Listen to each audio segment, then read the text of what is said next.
So, hello, hello friends, welcome back to e-education channel.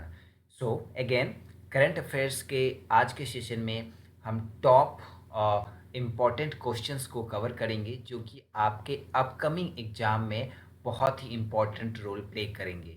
तो चलिए देखते हैं आज के कुछ महत्वपूर्ण क्वेश्चंस जो कि आपको हेल्प करेंगे करंट अफेयर्स के क्वेश्चन को सॉल्व करने में। तो चलिए देखते हैं इस क्वेश्चंस को एंड ट्राई कीजिएगा पूरा सेशन को आप सुने और सिर्फ सुन के ही आप इसको 90% तक आप इसको याद कर लेंगे। तो ध्यान से सुनिए, कोई भी डाउट होता है तो यू कैन आस्क।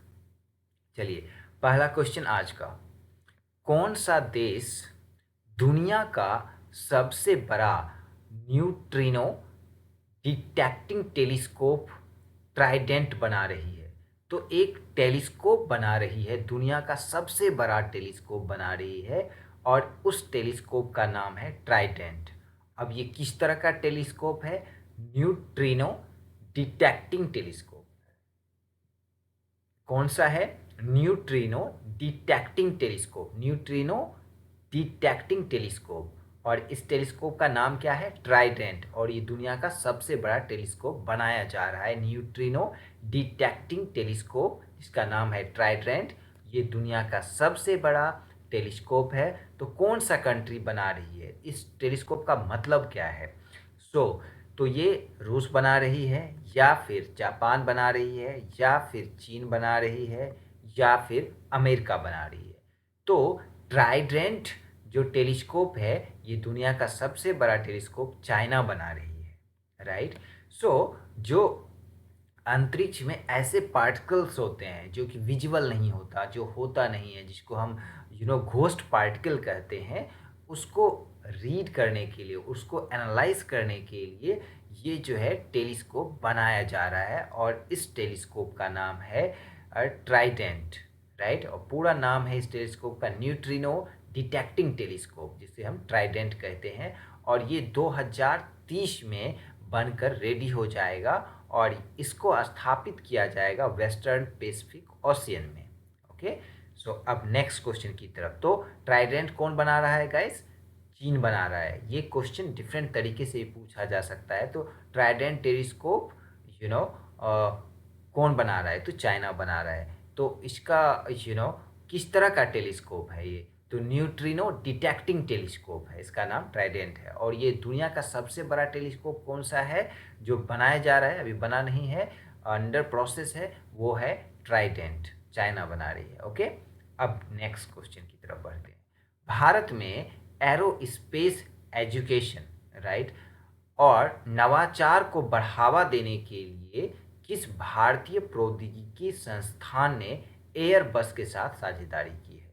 तो एरोस्पेस एजुकेशन एंड इनोवेशन को बढ़ावा देने के लिए जो इंडिया में एरोस्पेस एजुकेशन को और उसके इनोवेशन को बढ़ावा देने के लिए किस आईआईटी संस्थान ने एयरबस के साथ साझेदारी की है? तो एयरबस एक कंपनी है, एयरबस एक कंपनी का नाम है और ये कंपनी यूरोपियन कंट्रीज़ का है, ठीक है।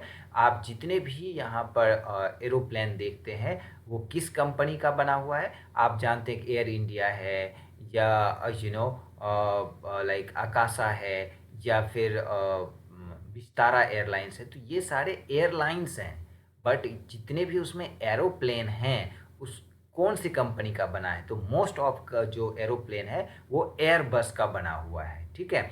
एयरबस बनाती है, ठीक है। तो एयरबस के साथ एक इंडियन की आईआईटी जो इंस्टीट्यूशन है वो एक एग्रीमेंट साइन की है, वो एक एमओयू साइन की है, ताकि इंडिया में जो है एरोस्पेस एजुकेशन और इनोवेशन को बढ़ावा दिया जा सके। तो किस आईआईटी संस्थान ने एयरबस के साथ एग्रीमेंट किया है?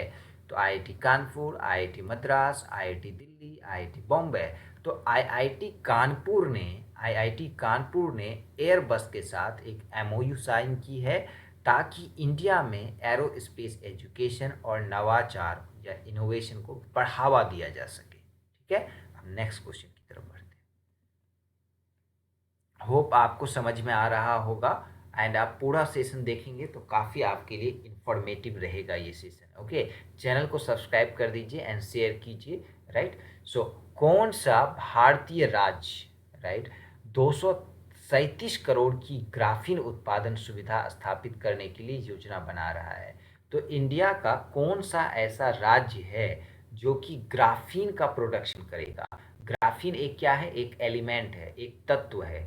राइट, तत्व यौगिक और मिश्रण ये होता है, तो उसमें ग्राफीन एक तत्व है। राइट, तो ये ग्राफीन कैसे बनाया जाता है? ग्राफीन जो है, जैसे कि आप पेंसिल लिखते हो तो पेंसिल की जो नीब होती है, उसमें जो लीड होती है वो किस चीज़ का होता है? ग्रेफाइट का होता है। तो ग्रेफाइट का भी काफ़ी कोर और प्योर वर्जन एक्सट्रैक्ट किया जाता है ग्राफीन से, दैट इज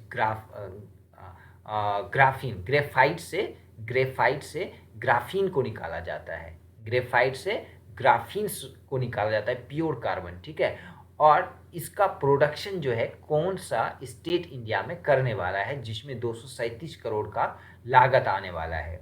तो ग्राफीन उत्पादन जो है कौन सा स्टेट करने वाला है? और ग्राफीन की जो कॉस्ट होती है 15 से 17 हज़ार रुपया पर केजी होती है, आप समझ लें। आंध्र प्रदेश, कर्नाटका, तमिलनाडु, केरल। तो 237 करोड़ का लागत वाला जो ये प्रोडक्शन स्टार्ट होने वाला है, ग्राफीन प्रोडक्शन, ये केरल करने वाला है। केरल जो है ग्राफीन उत्पादन करेगा, जिसका लागत होगा 237 करोड़।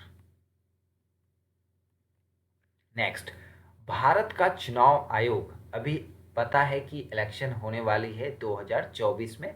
ओके, सो 2024 में जो इलेक्शन होने वाला है, तो उसमें मतदाताओं को, जो वोटर्स हैं, उसको और वोटों के लिए, वोट देने के लिए प्रेरित करने के लिए एक जो है नेशनल आइकॉन जो है चुना गया है। किसे चुना गया है? राइट, तो इलेक्शन कमीशन ने एक नेशनल आइकन जो है चुनने की तैयारी की है, सेलेक्ट करने की तैयारी की है, ताकि वोटर को और मोटिवेट किया जा सके, ताकि वो वोट ज़्यादा से ज़्यादा डालें। ठीक है, राजकुमार राव, अमिताभ बच्चन, आमिर खान, शाहरुख खान। तो इलेक्शन कमीशन ने नेशनल आइकॉन के तौर पर राजकुमार राव को नियुक्त करने की तैयारी की है। राष्ट्रीय आइकॉन जो है, इलेक्शन कमीशन ने किसे नियुक्त किया है? राजकुमार राव को, ताकि वोटरों को मोटिवेट किया जा सके, जागरूक किया जा सके, ताकि वो ज़्यादा से ज़्यादा वोटिंग में पार्टिसिपेट करें। ठीक है, नेक्स्ट, भारत का कौन सा केंद्र शासित प्रदेश 26 अक्टूबर को विलय दिवस मनाता है? तो भारत का ऐसा कौन सा राज्य है जो कि 26 अक्टूबर को विलय दिवस मनाता है? तो विलय दिवस मतलब मिल जाना। राइट, एक्सेसिनेशन। ओके, सो यहाँ पे दमन और द्वीप केंद्र शासित प्रदेश की बात हो रही है, दादर व Nagar Haveli and Ladakh and Jammu and Kashmir. So Jammu and Kashmir जो है 26 अक्टूबर 1947 को इंडिया में विलय हुआ था। ठीक है, तो वहाँ के जो राजा थे उस समय, हरि सिंह, उन्होंने, महाराजा हरि सिंह, उन्होंने जो है जम्मू कश्मीर को इंडिया में विलय के लिए अप्रूवल दिया था, साइन किया था 26 अक्टूबर 1947 को। सो 26 अक्टूबर 2023 में ग्रीन टूरिज्म कॉन्क्लेव की मेजबानी किस शहर ने की? तो अभी जो है एक कॉन्क्लेव हुआ, एक मीटिंग हुआ, ग्रीन टूरिज्म कॉन्क्लेव। राइट, ये अक्टूबर में ही, इसी मंथ में हुआ, अक्टूबर में ही ग्रीन टूरिज्म कॉन्क्लेव।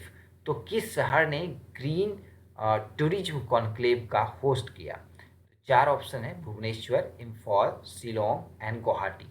तो अभी जो है 2023 अक्टूबर में ग्रीन टूरिज्म कॉन्क्लेव शिलोंग ने होस्ट किया। शिलोंग कहाँ का कैपिटल है? मेघालय का। ताकि जो है नॉर्थ ईस्ट रीजन और उड़ीसा रीजन में जो है इन्वायरमेंटली फ्रेंडली जो है टूरिज्म को प्रमोट किया जा सके। ठीक है, तो कहाँ, किसने होस्ट किया? शिलोंग ने, मेघालय ने जो है ये, मेघालय का कैपिटल शिलोंग है, तो शिलोंग में जो है ग्रीन टूरिज्म कॉन्क्लेव हुआ ताकि नॉर्थ ईस्ट और उड़ीसा का जो टूरिज्म सेक्टर है उसको प्रमोट किया जा सके।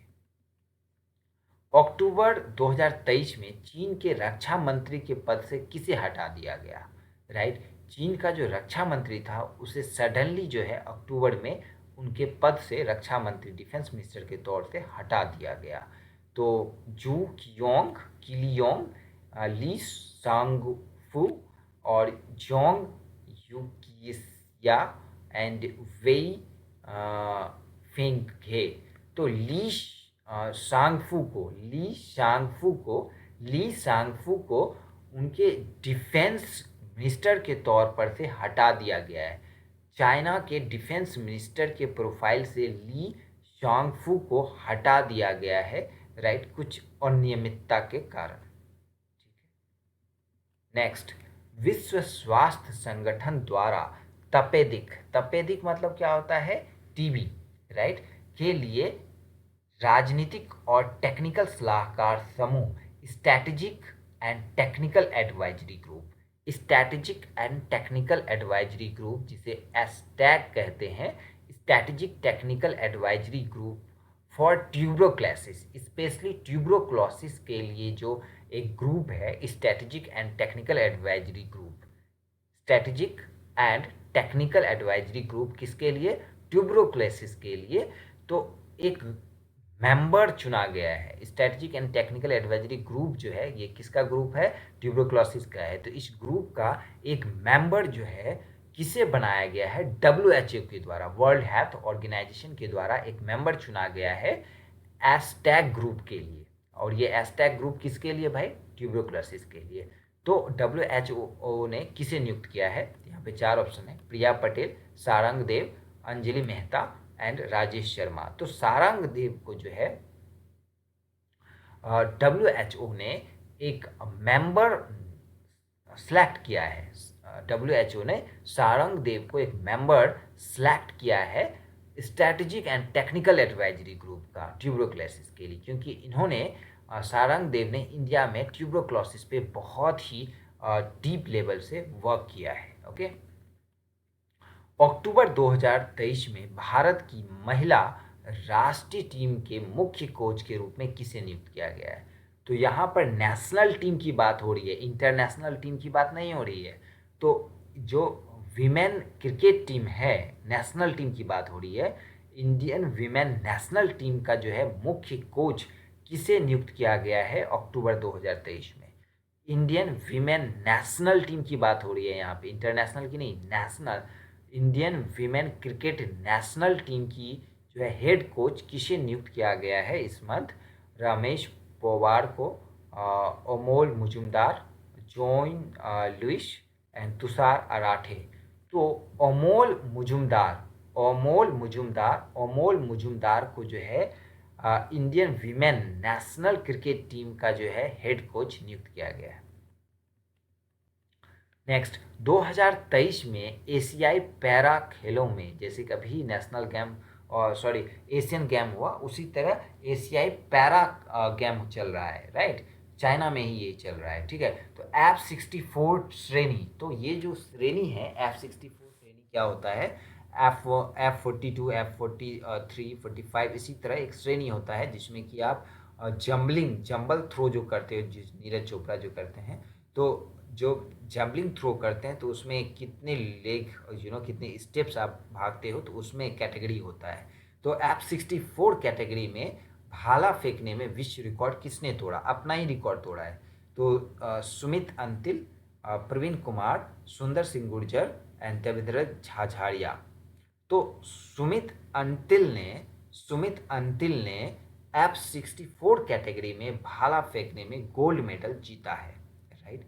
उन्होंने अपना पुराना जो रिकॉर्ड था 70 मीटर 83 सेंटीमीटर, तो 70.83 मीटर का जो रिकॉर्ड था उसको तोड़कर 73.29 मीटर का बना दिया और इन्होंने गोल्ड मेडल जीता है इंडिया के लिए। Okay, so thank you so much guys, hope आपको ये सेशन पसंद आया होगा। आपको अगर इन्फॉर्मेटिव लगे तो प्लीज़ शेयर कीजिए अपने दोस्तों के साथ, लाइक कीजिए एंड चैनल को सब्सक्राइब कीजिए। कल और आपको मैं मिलता हूँ कुछ अपडेट्स के साथ। Thank you guys.